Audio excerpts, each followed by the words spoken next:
l'infirmier ou l'infirmière arrive une demi-heure avant les patients, il ouvre l'antenne, il met le circuit d'eau en marche, il allume les générateurs et il les monte.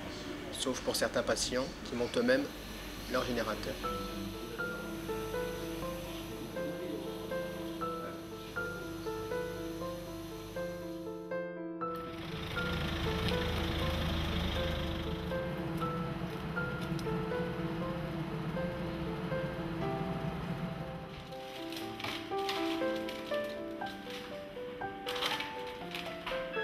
Un des objectifs de l'autodialyse en antenne, c'est que les patients soient le plus autonomes possible. Donc, il y a beaucoup de patients, s'ils le veulent, qui peuvent monter leur machine, ils prennent eux-mêmes leur tension, ils se pèsent eux-mêmes et ils participent au déroulement de la séance.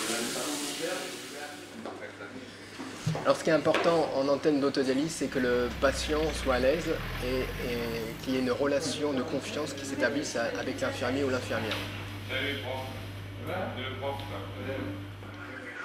C'est pour ça que le patient a toujours la même place pour dialyser.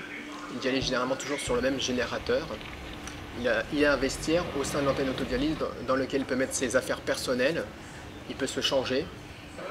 Et c'est quasiment toujours le même infirmier ou la même infirmière qui est présent. Ce qui permet d'établir donc une relation de confiance et de rendre le patient à l'aise pour la séance de dialyse.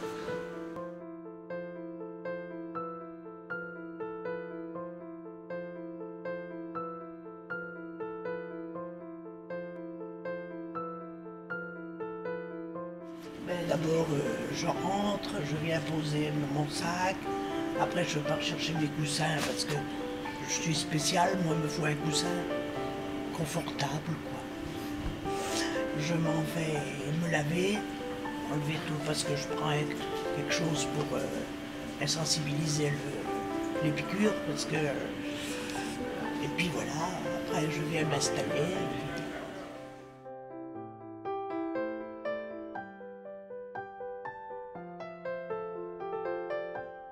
Puis vient la deuxième étape, le branchement. Le branchement consiste à mettre des aiguilles pour pouvoir filtrer le sang par le générateur.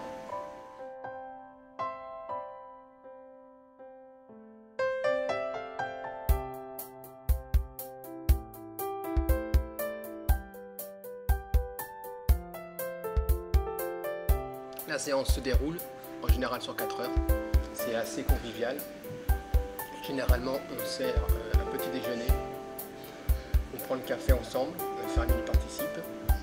Puis le patient a le choix de regarder la télé. Chaque antenne d'autodialyse est équipée de téléviseurs, ou d'écouter la musique, ou simplement d'échanger avec son voisin. Certains même en profitent pour faire la sieste.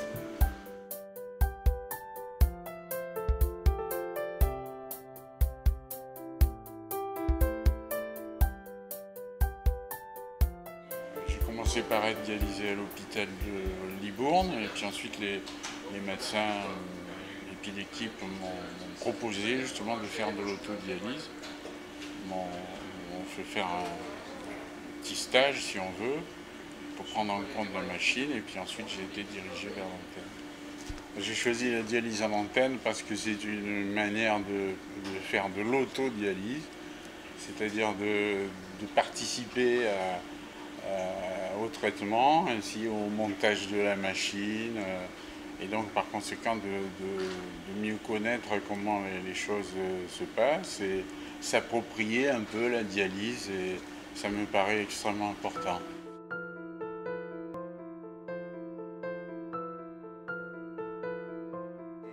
On peut partir en vacances quand on dialyse, ça paraît au départ un peu compliqué, mais ça l'est pas du tout. Il suffit de s'y prendre assez tôt, il suffit d'organiser les choses. On ne peut pas s'en aller comme ça au pied levé forcément, mais si on s'organise, on peut très bien partir sans problème. Et les équipes en fait prennent très très bien en charge tout ça. Je n'ai jamais eu de soucis. Je vais très régulièrement en Provence, où je suis dialysé dans d'excellentes conditions. J'ai des projets alors plus plus ou moins long terme, de voyages plus lointains à l'étranger, au Maroc en particulier. Donc il n'y a vraiment aucun souci. Je tire d'ailleurs mon chapeau pour le professionnalisme des gens qui prennent tout ça en charge. Donc c'est très, très possible.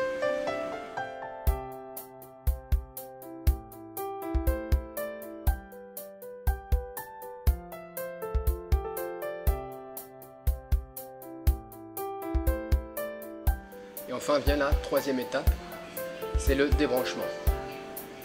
Donc le débranchement, on restitue le sang au patient, on retire les aiguilles, on vérifie la tension artérielle et le poids, puis il retourne chez lui, soit par ses propres moyens, soit accompagné d'un ambulancier.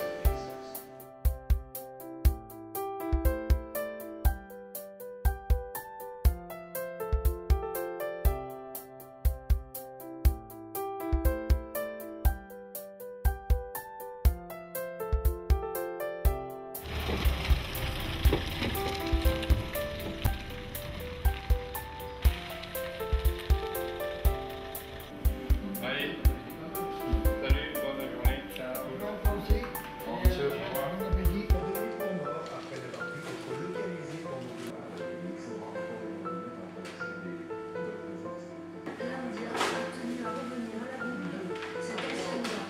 De votre coopération. Bonne fin de journée.